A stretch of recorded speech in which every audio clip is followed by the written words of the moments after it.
Баршаларыңызға қайырлы күн, каналыма қош келіпсіздер. Бүгін сіздермен өте дәмді шоколадный попкорн дайындайтын боламын.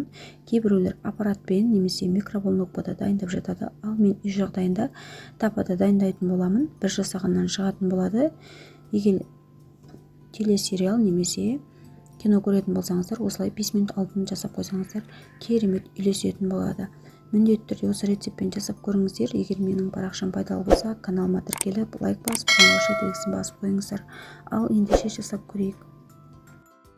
Ең алдымен осылай табамызды отқа қыздырып алатын боламыз, және үстінен осылай сары майымызды саламыз, және осылай сары жүгерімізді саламыз. Кез келген дәнді тақал сататын жерден таба алатын боласыздар, және осылай 2 ас қасық қантымызды саламыз. Егер сіздер қантты жақсы көретін болсаңыздар, көбірек салып жасай берсеңіздер болады. Осылай бір келкі болғанша жақсылап араластырып, қақпағын жауып қалдыратын боламыз. Осылай 1-2 минут көлемінде өзі атылып шығатын болады. 5 минут көлемінде осылай дайын болатын болады.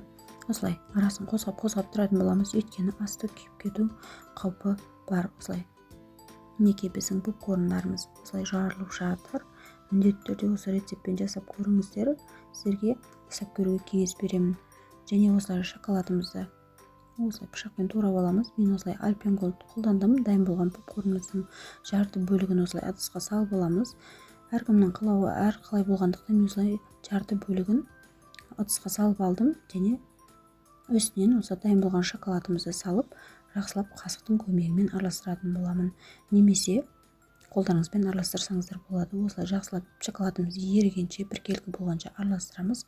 Дәмі деген өте керемет болып шығады екен. Тіске өте керемет жұмсақ болып шығады екен. Жарты бөлігін дәл солай шоколад қоспай жей берсеңіздер де болады. Қалауларыңызша осылай жасап көріңіздер.